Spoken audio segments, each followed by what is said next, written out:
What's up, y'all? Welcome back to the Mining Pod presented by Cleanspark. For today's show, we're talking about pleb mining, specifically with BitAxes. We've got Nolan and Donny on to talk about whether or not it makes sense to deploy a BitAxe, who is deploying BitAxes, and why some miners are choosing to stack hash rate with BitAxes instead of deploying something like an S19j Pro or another Bitcoin miner model in their homes. Nolan runs Pleb Source with Marshall Long, and Donny is the COO of Femojis, a member of the Ordinals community who recently started stacking hash rate with BitAxes. So if you're curious about what BitAxes are, how people are running them, how you can get involved, this episode is for you. Hope y'all enjoy.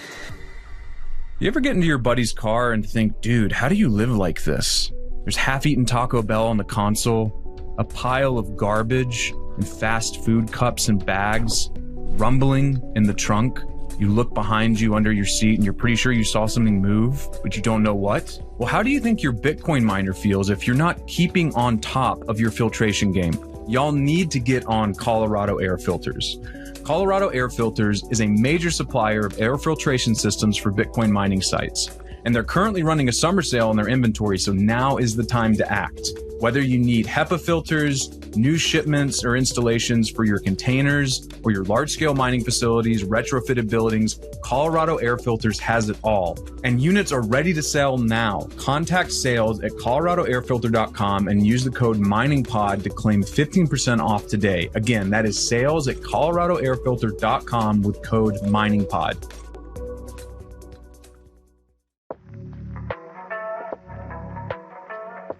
Hey, Will here with Blockspace Media. Did you know that we have individual feeds for all our shows? If you're watching the Mining Pod, Bitcoin Season 2, or the Court Show, be sure to check out the individual feeds. You can find them on your podcast player of choice, whether that be Spotify, Apple, YouTube, etc. Just type in Blockspace Media and you'll find all our shows pop up, or just type in the individual show name like the Mining Pod or Bitcoin Season 2. Be sure to hit that subscribe and give us a 5-star rating so we can continue to bring you the best content in Bitcoin. Okay, we're back. Donny, Nolan, thank you so much for joining us today. We're super excited for the show. We've had Scott on, which we talked about last week, and always fun to have him on. Big fan of the show, and we're a big fan of what he's done with the BitAxe movement. But we thought we'd bring on some people who are practitioners. Donny, you have been a hobbyist more recently in the mining space, but previously to that, you were interested in NFTs, inscriptions, and now you're super deep in this. Nolan, you come from the mining side of things, where you have a few megawatts you've thrown up, and now you help run Pleb Source with our friend Marshall Long. So it's cool to get two different takes on the BitAxe movement from you guys. I'll throw it to you first, Nolan, so then you can give it a little bit more of a bio, and then Donny afterwards. All right. So yeah, hi, Nolan. I started out very small operation, maybe a 0.5 megawatt. And I was kind of thrown into the wind. It was just, hey, figure this out. If you can figure it out, you have a job. And I said, all right, I'll do that.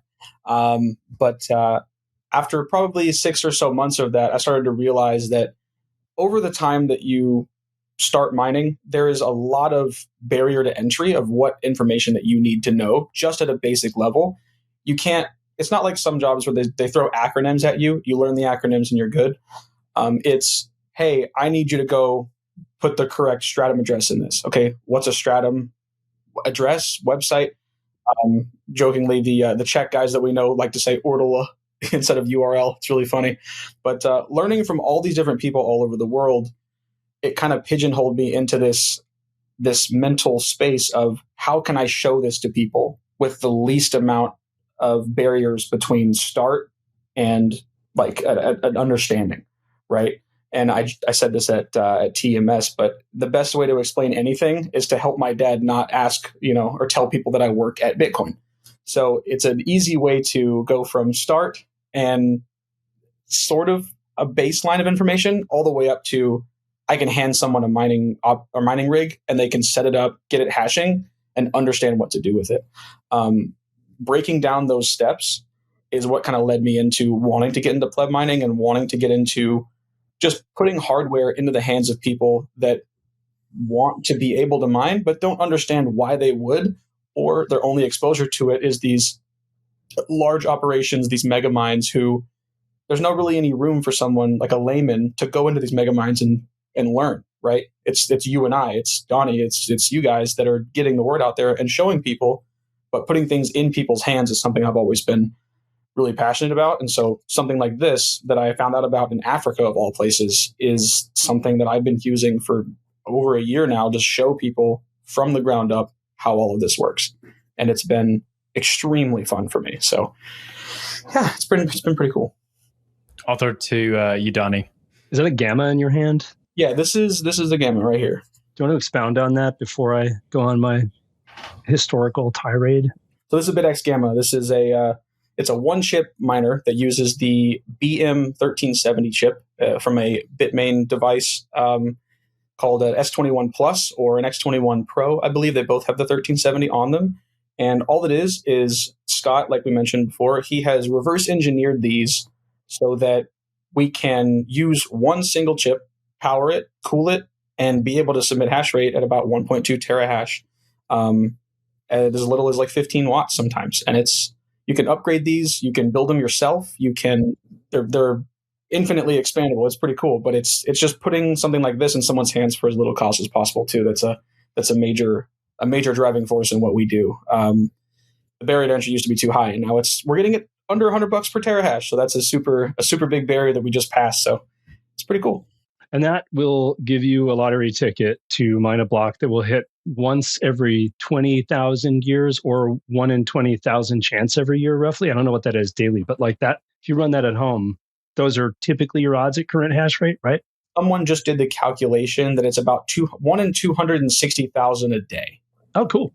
Yeah. That's I think for 20 watts? Either 260,000 or 260 million a day.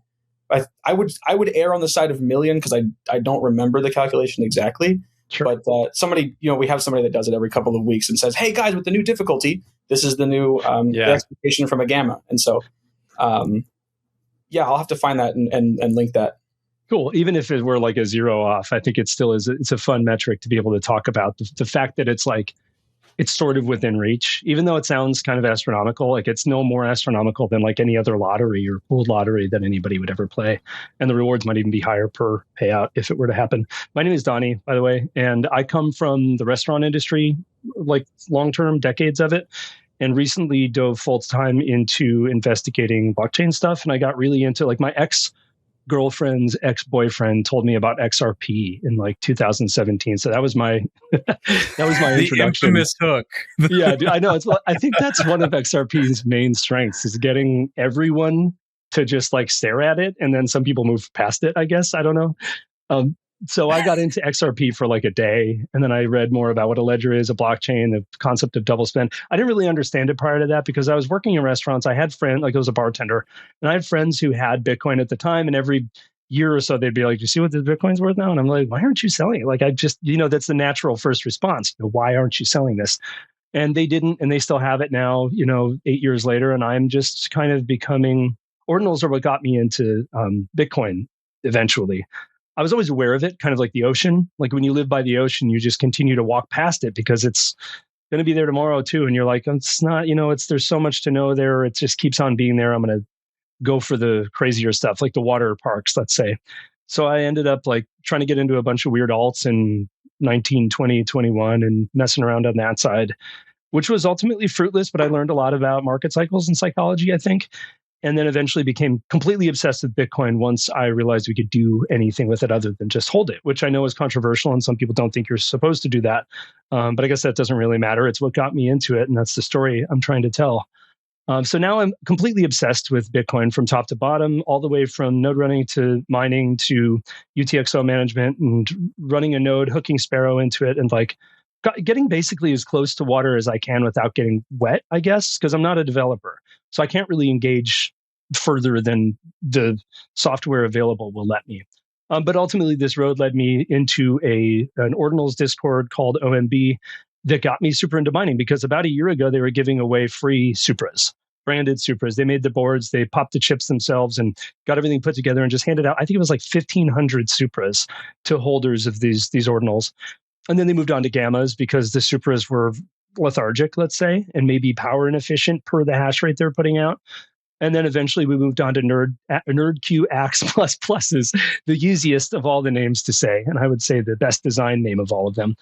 And now there's like 1,500 or something of those floating around. And we're all like modifying them, trying to slap new heat sinks on them, power them differently.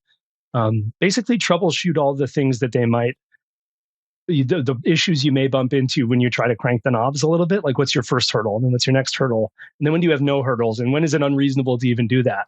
So it's unlocked this extra 3-mile deep rabbit hole that none of us really knew we cared about until someone gave us a free one. So now I'm mega into home mining as a solution to having 25 cent per kilowatt hour electricity costs at home and not being able to pool mine or do anything deeper than just this. So just to clarify, it's a BitAxe Supra. It is not the Toyota Supra.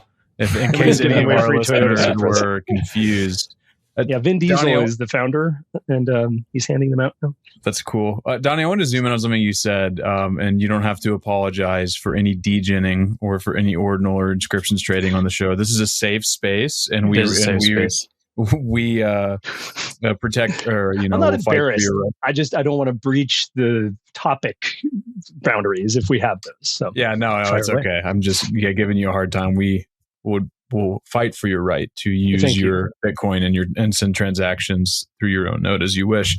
You mentioned people thinking some of that stuff is fruitless, or that's not the point. You shouldn't use Bitcoin for these things.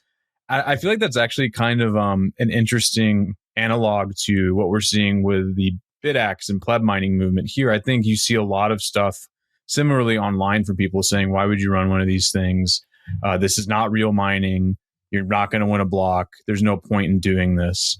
So you mentioned the whole lottery aspect. I think that's probably the best way to ground what this is for most people who aren't familiar with the BitAxe, because it's a much smaller Bitcoin mining rig.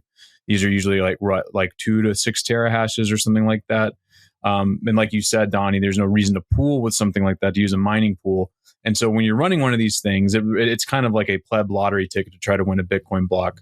So that's a long-winded way of getting into the next question. Is that the typical user profile that y'all see getting into this pleb mining revolution? Like, is it usually people who want to have some of these in their house for that chance of winning the block, and that's it? Or is there something else behind it? In my experience, I usually deal with all the support tickets, and then I have a team that helps out with, just constant all around the clock.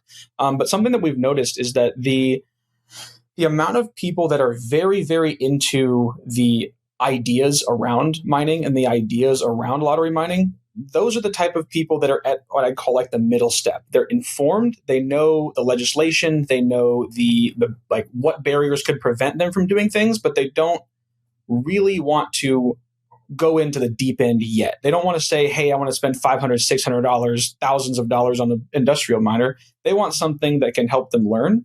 But there's a really, really large overlap between those people that I'd say is probably 10% of the overall people that I come into contact with, and I'd say 50 to 60% of what I would say is more, I've never heard of any of this. I want to buy a product and start by looking at this thing in my hand and going, how does this work? I feel like the overlap between those two crowds of people is what I see more often in this space, as opposed to the people that are informed. The people that are informed generally want to look. Oh, and I also want to mention that we also have people that ask us if we can rename the NerdQ Axe++, and I said no, we can't. But in our Telegram community, we actually have a group of people that call them Quacks ++s. Okay, and so we're doing that from now on. Yeah, it's catching on with them. I don't do it yet, but I think it's kind of funny. But language is bottom up there, Nolan. Might happen soon. Hey man, it could happen anytime. It could have already happened, and we're just late, But all I was kind of getting at is that I think it's interesting that this movement started as a, hey, let's decentralize hash rate, but now it's more become, I feel like, the biggest gateway drug to mass adoption compared to anything else relatively that isn't just blanket buying Bitcoin. I think this is the thing that I've used and seen people use to teach far more than any other aspects of this business. And so the community aspect of that and the tinkering and the actual like nitty gritty pleb mining, like Donnie said, he's not a developer. I'm not either, but I know a bunch of developers through this whole community, and it's watching it scale from just a cool little side project of Scott's to something that I can teach like almost anyone from the ground up how all of these systems work with something that fits in my hand. That's so sick. It's so cool. So that's interesting. So some people, just to recap what you're saying, they're treating it like a course. They're like buying a course on learning how Bitcoin mining works from the fundamentals. That's an interesting didactic use case. And it reminds me a lot of it's kind of like this cycle's Raspberry Pi. So for like last, in 2020, 2021, running your own node was a huge thing. You had a lot of plebs or people who were new to Bitcoin or curious buying, some of the like Umbrel nodes, some of these kind of plug and play ones, or building their own node from scratch from a Raspberry Pi. This seems almost, and maybe it's because I'm biased towards mining, that it would be more instructive though.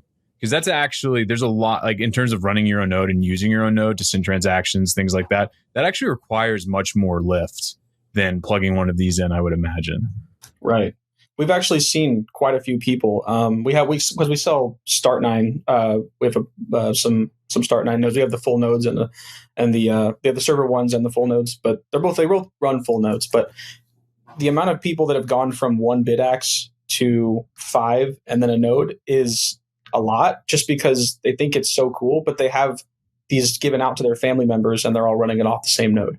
And it's just a cool, I think it's cool. Like it's, I don't know. We've had people come to conferences and pay with their own nodes, and they're super stoked, like, dude, check it out. I'm running this off of a Start9. And it's like, that's awesome. So it's something that it's just cool. It's cool to watch it progress, but it's also cool that people have this willingness to share it with other people that makes you talk without the normal stigma that's around Bitcoin in a normal conversation. Bitcoin in my personal household went from, like I joked earlier, like, oh, you work at Bitcoin. And it's like, no, I don't do that. I don't have, somebody breaks into my mine location and says, where are the Bitcoins at? That's not how this works. Right. But these days, nobody in my family, nobody in my immediate friend group, nobody thinks that anymore, because I handed them all one of these. Yeah. And now they're able to go from that normal conversation with any type of stigma and like smoke and mirrors to, oh, I know exactly how that works. This guy's just being mean. So I'll add a few thoughts in there. When we were at the Bitcoin conference, Colin and I ran the mining stage as the MCs. And I asked on the first day, like one of the larger panels with a few of the public CEOs, how many people had a BitAxe by raise of hands. And the crowd was super into Bitcoin mining, obviously, because they're self-selecting to go sit over there and listen to the talk. And I would easily say 80% of the crowd raised a hand saying that they were running a BitAxe or had purchased a BitAxe. So I think like that just shows you how saturated this idea has become within at least the Bitcoin mining community, especially like the pleb side things. Another thought I had, kind of riffing out what Colin said about like what is BitAxe for this cycle versus prior cycles. And I would say like the hosted mining thing was really the big thing for the mining circles in 21, right? You had Compass, Simple Mining, there's many others, and there's a few others right now that are doing pretty well too. And that took off bigly. And I haven't really seen it come back this cycle. Like I think it's still out there, and if you have the right profile, you can make money off of it. The other thing that was kind of big last cycle, besides hosted mining, was running an S19 in your basement or in your garage, or getting an S9 and trying to make it work. So I did that in 2021. I bought some S19s and M30 and tried to run it using Steve Barber's black box. I don't see much conversation around that this cycle. And I think that's one thing I want to like land the plane on before we get into some of the models that you guys are building, is like from an economic perspective, like that home mining segment is largely disappeared, and the BitAxe has sort of taken its place, right? Where it's like the lottery idea. When I first was doing the home mining, I could still technically make some money off of it, especially when Bitcoin ran up and we hit the China ban that even like improved difficulty there for a period.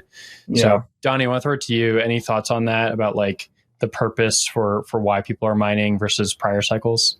I don't know. I think Nolan touched on this being like a means to becoming informed rather than a signal of you being informed. I think it's an onboarding mechanism for people to understand kind of what's going on with a block, like what a blockchain is really and how they can participate in it more deeply.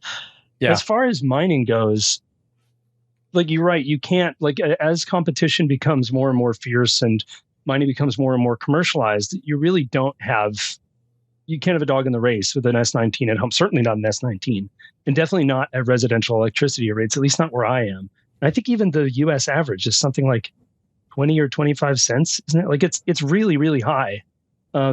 There's no way to mine in an FPPS pool from your house as a human being. So you really only have one option, and that's lottery mining or some variant of lottery mining. So no matter how big the mining rig is, whether it's a little teeny tiny super, a gamma, or it's an S19 or an S23 or something more powerful, you really just can't mine with the commercial big dogs. You're better off buying Bitcoin at that point, which I don't think is a bad thing necessarily. But leaning into this lottery thing, I think that the next step, I was talking to somebody about at our local BitDevs about this the other day. It almost seems like BitAxe has a branding problem because it's associated with Bitcoin. And people have thoughts about Bitcoin. So it's not like Bitcoin's bad, but like some people think Bitcoin's bad because they're uninformed or they have an agenda that competes with Bitcoin somehow. The best thing that could happen potentially with BitAxe is just branding them a lottery machine that's a 13-watt draw that no one ever has to think about, that is somehow even easier to set up. And I think a lot more people would have them just because it's a lottery machine. Like the concept of a lottery machine disconnected from the ideological beast that is Bitcoin, I think might be more attractive to more people and thereby might get it into more houses. I don't know. Somebody mentioned it and I just found myself thinking about it. So that might be a logical next step. I know that we've said that or rather some people say that home mining or BitAxe solo mining really can't decentralize the network further. But if we were to be able to get to the point where 1 block per day was mined by someone who was not one of the major pools, maybe like CK or Public Pool or Parasite or something like that, I think that's a meaningful decentralization. That means once a day, things can get through based on templates that potentially individuals control rather than one organization controlling 40 to however many % of pool templates. So even if it's a lottery machine or if it's a home heater, I just moved 30 terahash into my parents' basement bathroom because they live in Buffalo, New York, and it's cold. So like they don't have a heating system down there. It doesn't really make sense to heat the whole basement. But the bathroom, you kind of want, like that's a cold toilet seat. You can turn on a space heater an hour in advance. That toilet seat's going to be cold, right?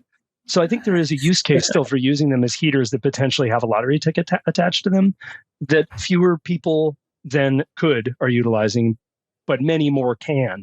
And this is only going to scale more as commercial equipment falls out of being favorable and the chips got popped off the boards and new companies pop up, or your company makes more of them and feeds more people little heating devices for their basement bathrooms, We are Cleanspark, America's Bitcoin miner, a publicly traded company with the largest operating hash rate, powered entirely by self-operated infrastructure across 4 states.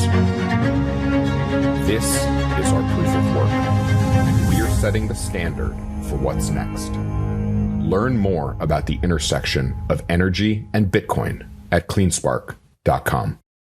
We did mention this in our conversation the other day, Donny, but last year, actually, I had a direct use for something that you're talking about here with the heating. We had a weird freeze in Texas, and I'm in Houston, right?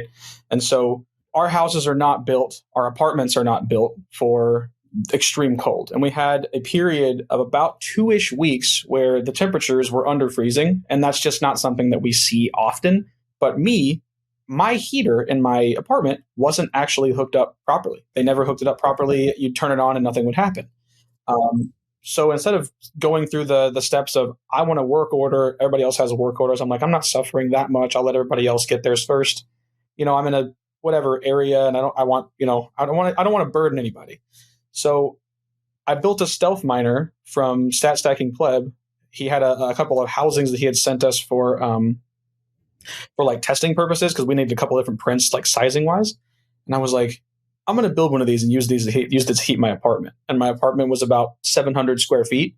It kept my apartment nice and toasty the whole winter. I never fixed my heater until after the winter was over, maybe mid-February, and the heater paid for itself and it paid my power bill.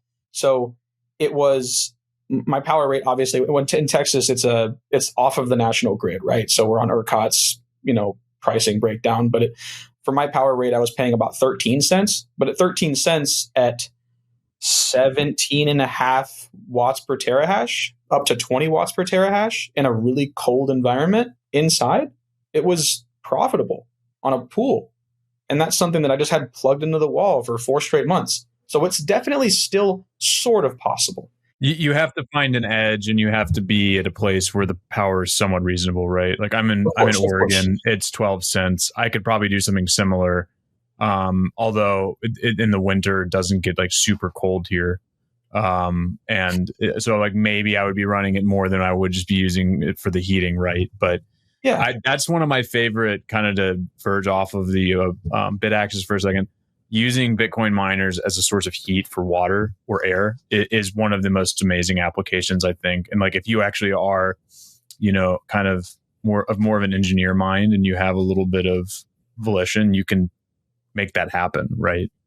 And pay your heating bills with Bitcoin, which is amazing. I want to note the Freudian slip by Nolan there, though, calling Texas a national grid.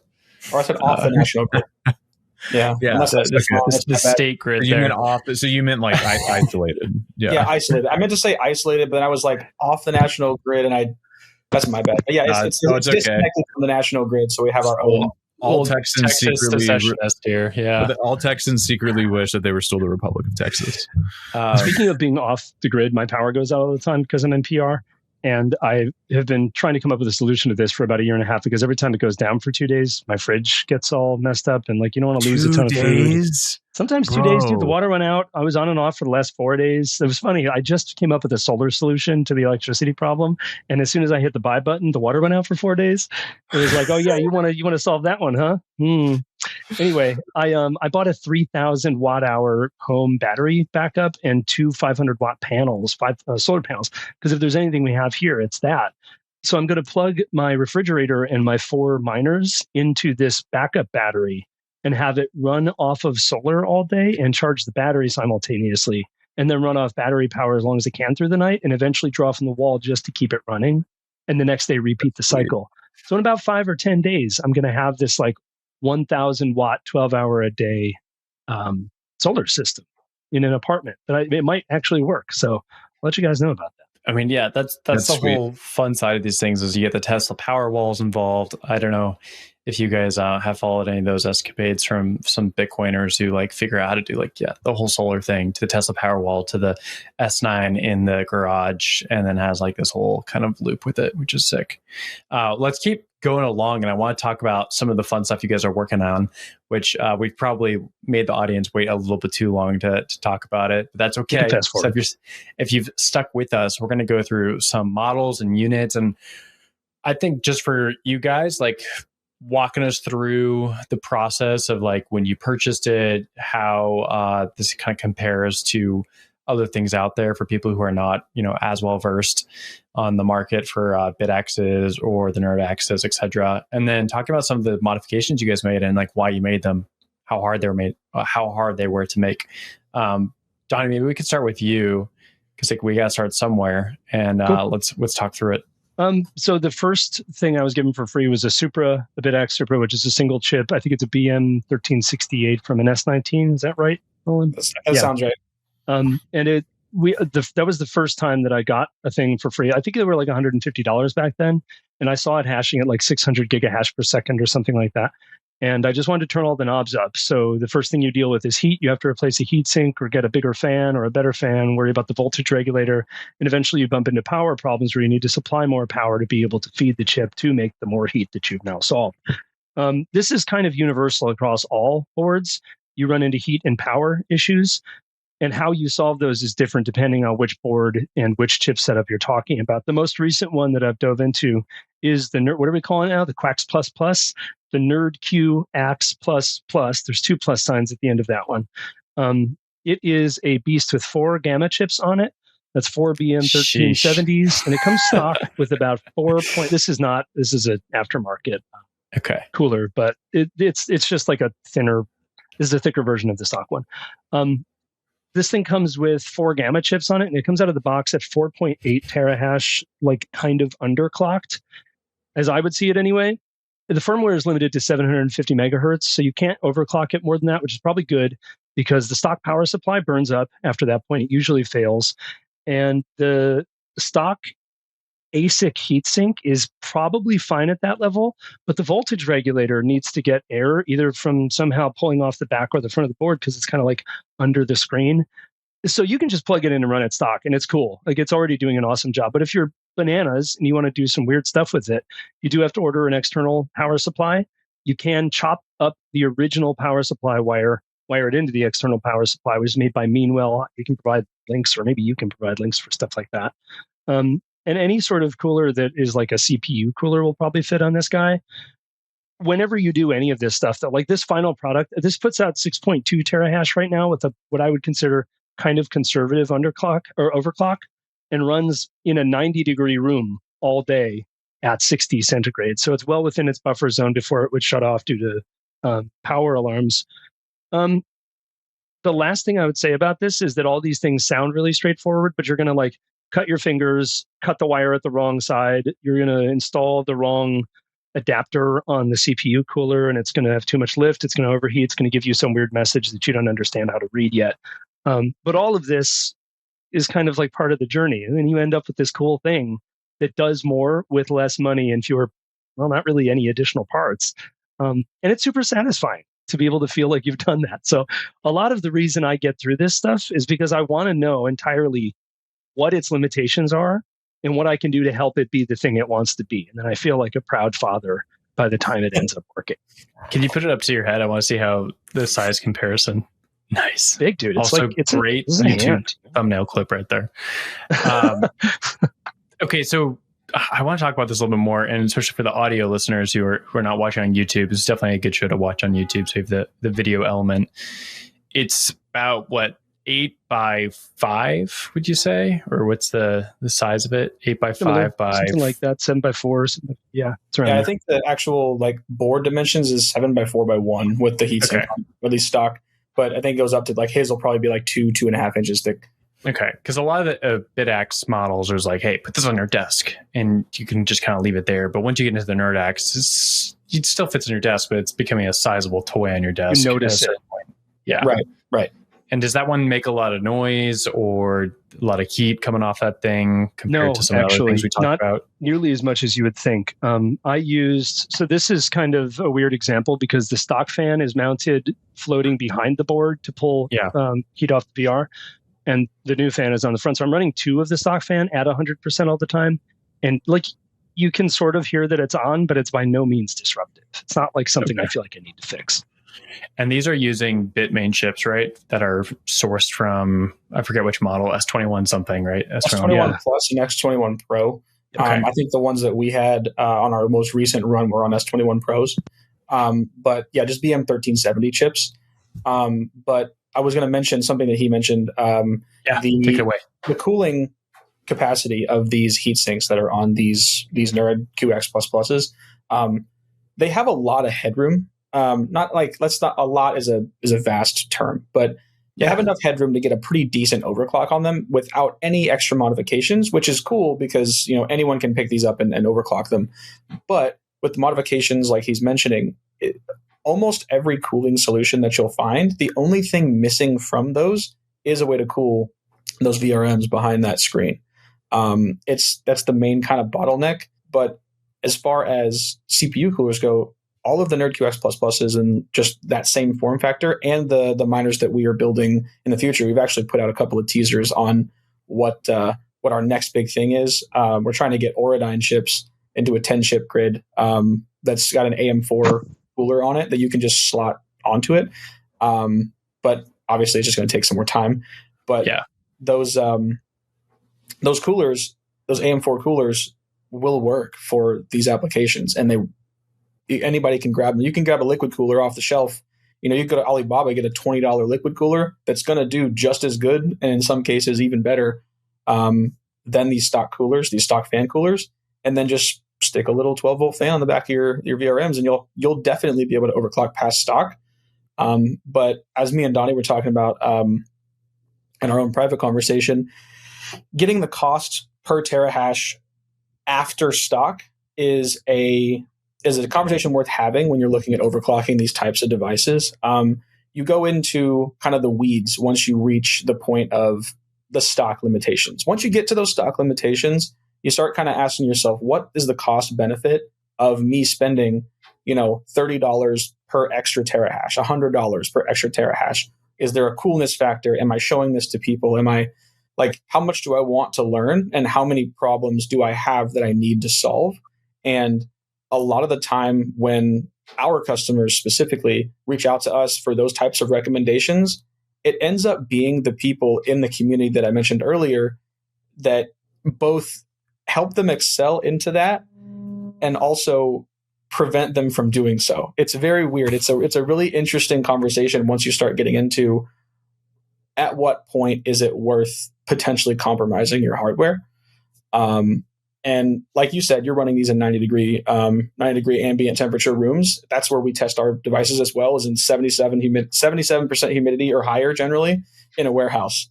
And it's very tough, but all of the stealth miners, the slims, those kind of things with the single hash rate boards, those also are all tested in that same environment. So if the stock capacity, like cooling capacity of these machines can handle that type of environment, that's great. But once you start overclocking these and seeing what kind of gains you would get based on the dollars that you're spending to upgrade these, it starts to get kind of in those weeds of, it's really hard to recommend what to do because there's just so many options and so much tinkering and 3D modeling and printing. And hey, most of it's not worth it. Yeah, most of it's not worth it. For the knowledge, absolutely worth it. And then you meet super cool people within the community. But I would say that some of the stuff that you've described that you have is far beyond my capacity to create, even though I'm trying to get these in the hands of as many people as possible. My goal is just slightly different from yours. And mine is more, how can I get someone a stable product that I can stand behind, that I can go, here's this thing that you can use and not have any problems with. And I know exactly how it's going to perform and exactly how well they can use that. And we're making some changes coming very soon. I'm in the process of implementing them right now, but it's we're going to see a little bit more performance at stock, but we're also going to see just the longevity and overall health of these machines is going to be significantly better. Of the Q++. Not even on the Q++, on both the Q++ and on the gammas. Because you said the health of the machine? Yes. So did these wear out pretty quickly? I haven't seen one wear out per se. The only time I've ever seen someone actually manage to reach the life cycle of one of these, they had a Gamma 601 overclocked to 3.2 terahash output in what's called a single phase immersion cooling setup, which means it had just a copper plate, no fan on the front of this with a Duranaut Extreme on it or Cryonaut Extreme on it. And it was just submerged into a very shallow pool of I forget the name of the actual fluid. It's got I'm sorry that I'm Dawn dish soap. Yeah. And it boils off of that plate, goes into vapor, and the vapor then cools on radiators and drips back down into this reservoir. It's a completely lossless system that's under pressure, but that BitAxe ran great for a couple of weeks. and then it 3.2 is egregious. That's an accomplishment. It was definitely a good piece of silicon too, but it's one of those things where why not just buy 3 gammas at that point? And now you have 3.6 and you're not potentially running significantly hotter, Or setting your house on fire or whatever. Right. It might have looked something, when you try to power it. Or dealing with toxic chemicals. Yeah.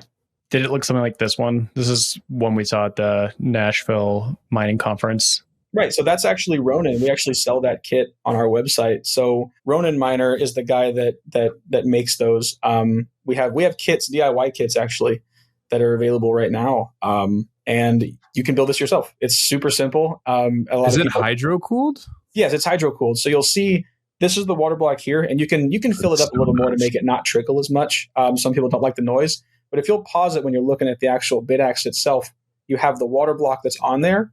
And it's just a pair of screws that's holding that heatsink on there onto the BitAxe itself. And that just replaces the stock heatsink. So it's just a normal radiator. It's the same idea as like cooling your CPU in your computer. Super cool. But first time I saw it, I was just like, I got to get one of these. Of course, I didn't buy one, but maybe we should do a giveaway.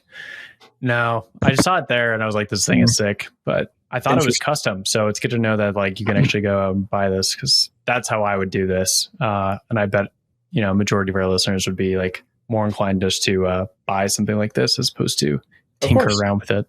I will mention Ronin just finished prototyping the version of that's for the QX++.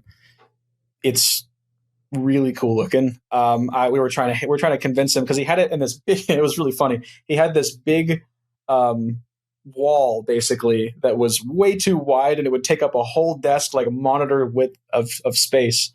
But we were like, hey, what if we did a smaller footprint? Like what? And he was like, oh, okay, I understand. So now it's this little, probably about, I'd say 5 inches wide, 8 inches long. And it's a NerdQ Axe++, fully hydro cooled with RGB lights on it and stuff like that. But it looks, that's sick, really nice. But it doesn't look polished. It's not meant to be. It's meant to be like a, hey, I built this. It's not meant to be a, buying a product, sitting on your desk and going, hey, look at that thing that I bought, like your RGB keyboard or something. It's something that you can pick up, build, and sit on your desk and have as like, or sit on your shelf and have it not give off as much heat as a normal one. And even then, you're not even giving off that much heat. These things run pretty cool. I wanted to clarify something about the way that I modified this before we totally blow past the Q++. In order to overclock this in any capacity, really, you have to change a fuse out. And I wouldn't necessarily recommend doing that, because I think it'd be ill-advised for me to recommend it. But you'll blow the fuse if you push it too hard. Even up to the stock firmware limits, it's probably likely to blow the fuse. So like the coolest thing you can do with these things is just plug them in, because they're awesome. But if you really need to push it and you create heat somewhere, I've been doing the thumb test on these things. When you plug them in, whatever's hot on the board, I put a stick-on copper heatsink on and find a way to get air on it. But I think this kind of across the board works for Supras, Gammas, anything else. If you can feel that it's hot, if it burns your thumb, slap a sink on it and find a way to get air past it, and you'll probably solve at least one of the problems you're facing. Just as like a home user tip, if it's hot, put copper on it and put air on it, and it will be less hot after you do that. So I think that's cool. And I wanted to say, as far as overclocking goes, I like the idea of trying to kill these things by turning them up too high, because somewhere in the back of my brain, I think that the many guesses that this is putting through will be more effective if I get them in earlier. So let's say this has like, I don't know, is it going to be more than 1 million? But let's say it has 1 million lifetime guesses before it dies, right? Well, we want to get those 1 million in as soon as possible before hash rate goes up. So I am like, just crank it up. If we can stay below 20 joules per terahash, as high as this will go, let's break it sooner, because I want to get the guesses in sooner. Maybe that logic doesn't really follow, but it always feels more meaningful. Way, but that's an interesting way to put it. I've never really thought about it that way. I've always thought of slowly iterating on my own processes, as opposed to having one thing that I make the best it can be before I feel like spreading out. I don't know. Maybe I'm just an efficiency nut. That's a good thing. I think the Super that I modified, the Super runs at like 650 gigahash or something like that. If you overclock it, you might get it to like 1 terahash. I had 3 of them running at the same time at 1.35 terahash, because I was just trying to break them, but they were consuming 40 watts of power and they were at like 30 joules per terahash. What was I? Why? What was I practicing for? Was I joining the tiny BitAxe Olympics or something? Like, I didn't need to do that. It wasn't helpful. I was just going to say one last comment on that. I think the reason why I haven't thought about it that way is because of the background that I have in industrial mining. And the name of the game in industrial mining, you're always on those fixed payouts, and you're always fighting against what fiat you have to pay to maintain your power being on. And so Totally. If I have all these machines overclocked, I'm just burning a hole in whoever's hosting or my own pocket. Got to pay the bill. And so I understand it, but I never really thought of it that way, I think. And it's just because of the background that I have. And mine's exactly the opposite.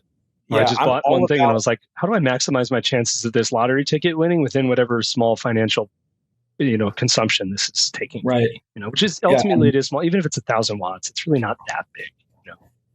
I understand. Yeah, it's all about efficiency for me on my end. Just being able to have something, especially the Texas heat in the industrial level, just how can you make this efficient while also making it to where you can deal with humidity and keep it on 24/7 and deal with ailments up and down and all that kind of stuff. But we won't get into that. That's another conversation for another time. But we'll have to do a spaces or something, kind of talking about these different things. I want to land the plane in the conversation and also leave some room for Colin to throw a question in there. But just talking about like what comes next, I get the sense, like I keep a little bit of a finger on the pulse of what's happening in the BitAxe community, but there's always something happening. There's some new tinkering going on, some new mischief being created in these Discord channels, and I'd love to know what you guys are excited about for the second half of the year, or things that you're personally like building yourself. I'll throw it to you first, Nolan, since you're kind of running a shop that's kind of has to be always building and getting in new orders for what's next. On Friday, we're actually launching we call it the Lucky X5. And what it is the Lucky Miner whole thing was they took BitAxe, they ripped all the work that Scott had done and closed it off, took it away from open source and started mass producing it and basically just violated the license.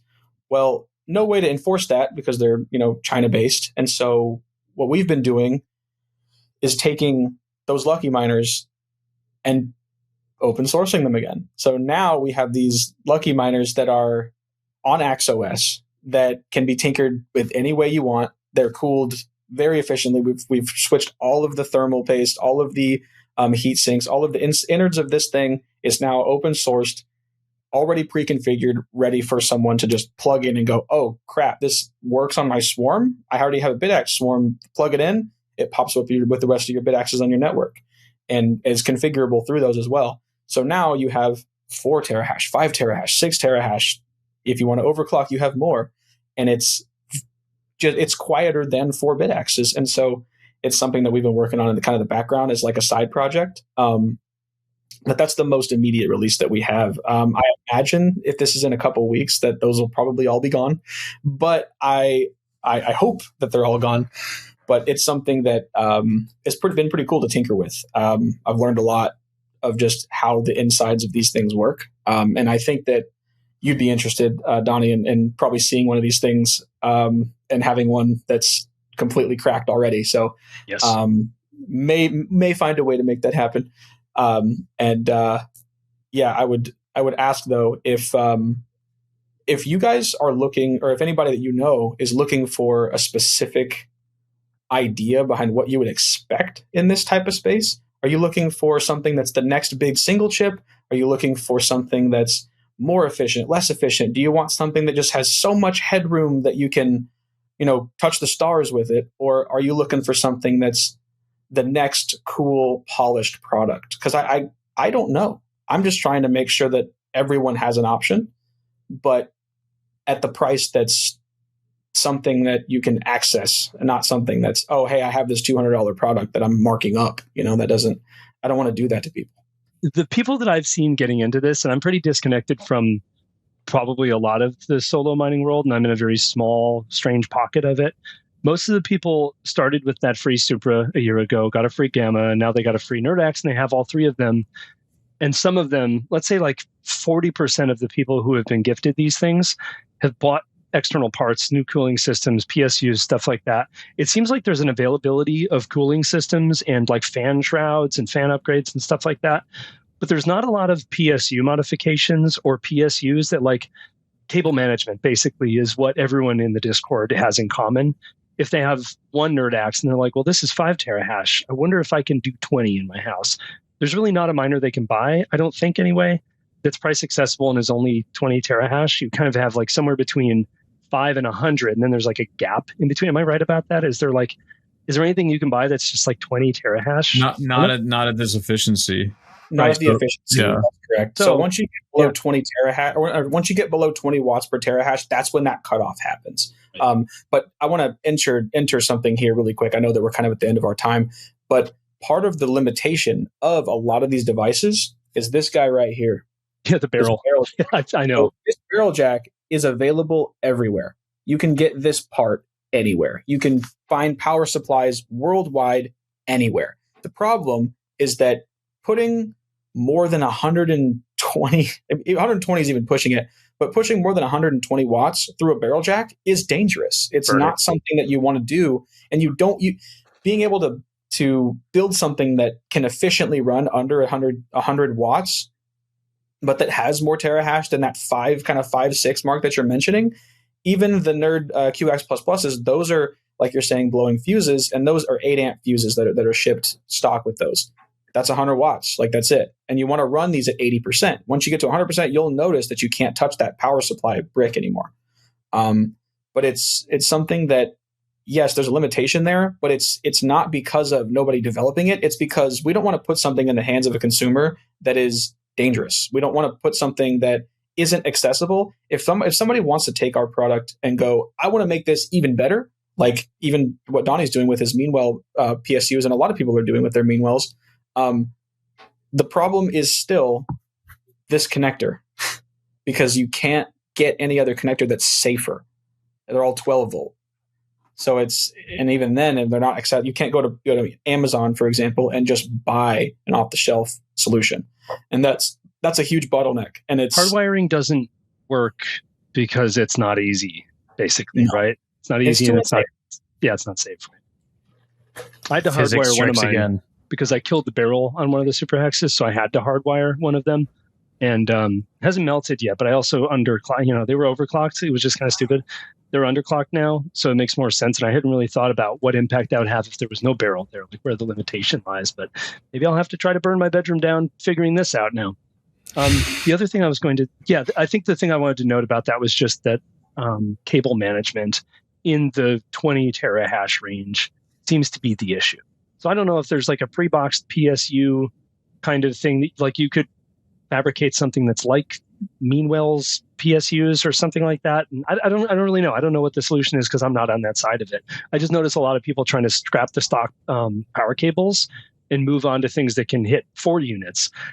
But again, this might be serving 10% of your clientele instead of the 90% to do that. So I really don't think there's any difference in what y'all need to be doing.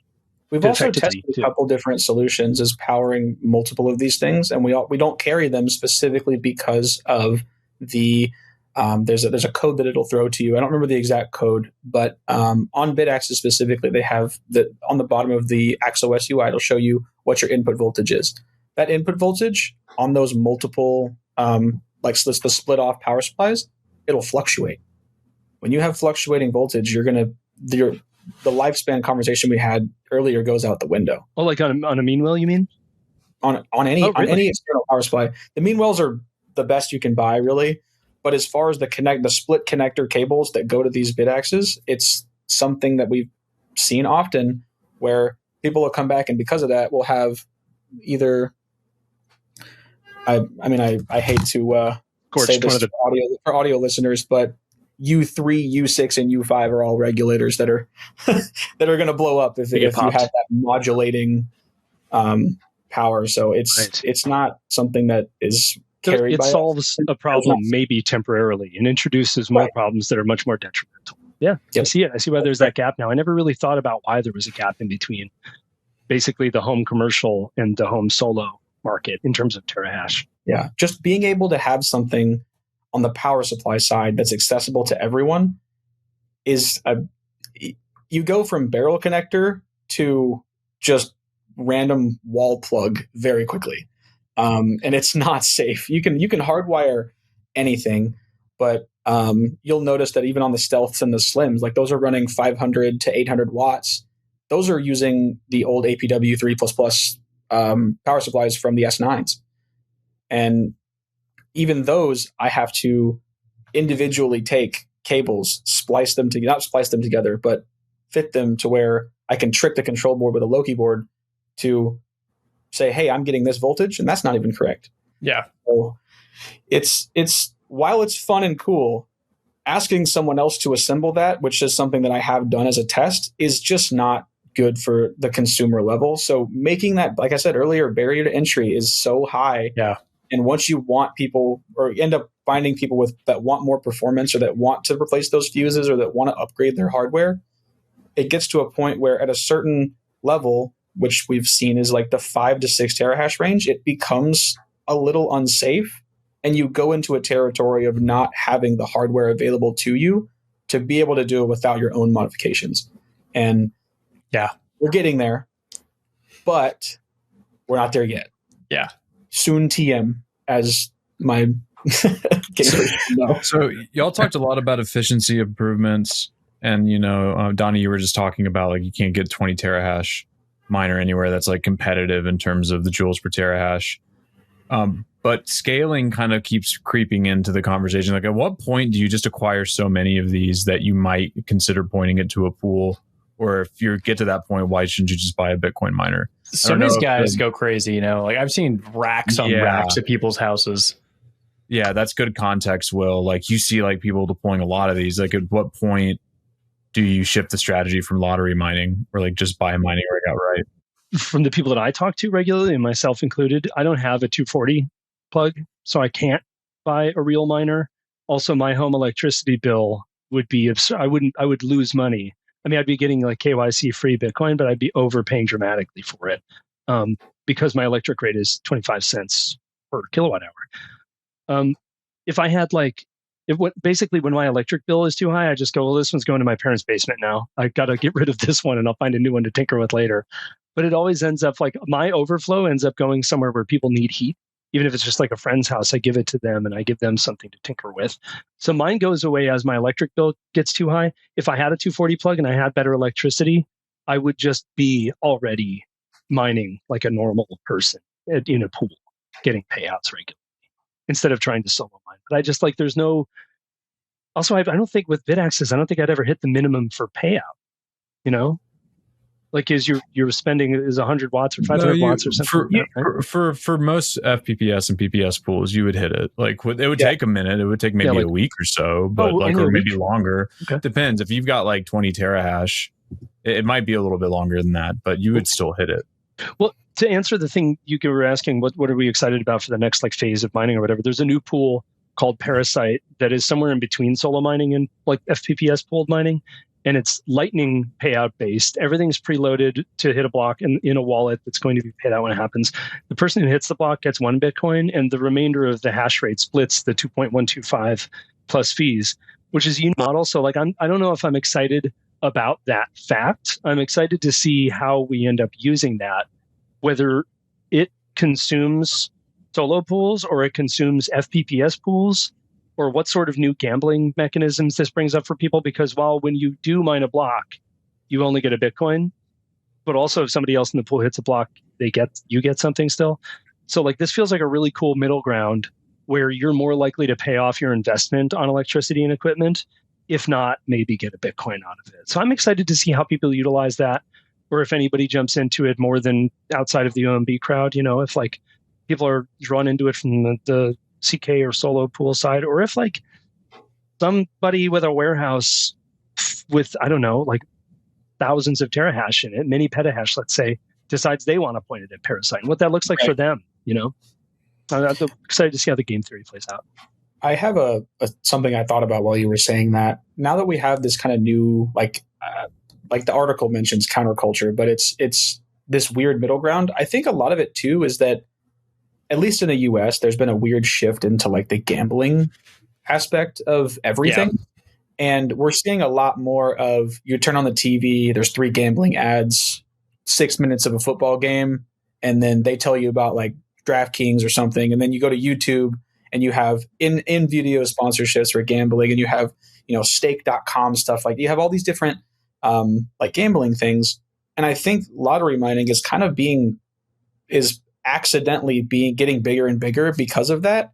And I think that type of advertising is potentially fueling this kind of movement, as opposed to what we were mentioning earlier, where is there ever a point where you go to pool mining? I think part of just the culture right now, at least specifically with, maybe my age group more or less. I don't know.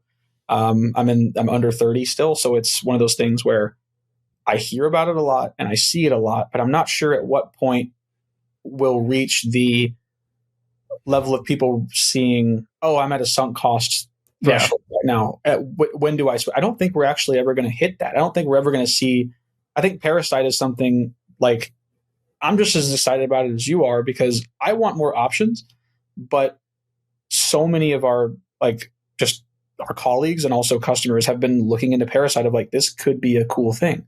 But again, I don't know enough about it to speak on it to a detailed level yet, just because it's something that's so new to me. I barely do either. I'm just excited to see that there's now a middle ground between straight solo, you get it or you get nothing, and FPPS, where if you're not efficient enough, you get less than you paid. Because there hasn't really been a middle ground. So it's cool to see someone taking a step to do that. I agree. Well, gents, I loved all the thoughts on this one, so we'll wrap it up. If anyone's interested, there is a link to Pleb Source below in the show notes, so check them out. And then we'll also link to both you guys on Twitter. The OMB Discord channel as well is a good place to jump in on the conversation. It's still Shout out to them. holders only at the moment, but there may be a public Parasite channel soon. So nice. Linking that with that stipulation. Good info. Thanks again for your time, guys, and for sharing your info here with our crowd. It's a lot of pubcos and execs and bank analysts, and hopefully we've just brought them on the BitAxe train. Of course. I do want to throw in one extra thing. If anybody has any questions that you feel like I didn't answer, or he didn't answer, or that's something that you have a specific inquiry about, on our website, as well as we have a direct support line. I'm not going to plug the direct support line because I'm going to, hey, look, sorry. But it's we do have a direct support line that does reach myself or one of my colleagues. But feel free to always contact that. We love talking to everyone, and we love giving advice where we can, but also directing you in a way that's not give us your money, because that's just so not cool. Yeah, not the ethos of the BitAxe movement either. Exactly. And so if you ever need any clarification, even you guys, reach out at any time. How to make a podcast even better. Maybe I'll give you a phone call and ask about that. I think we'll close out here. Thanks, guys, for your time. Thank you, gents. Thank you.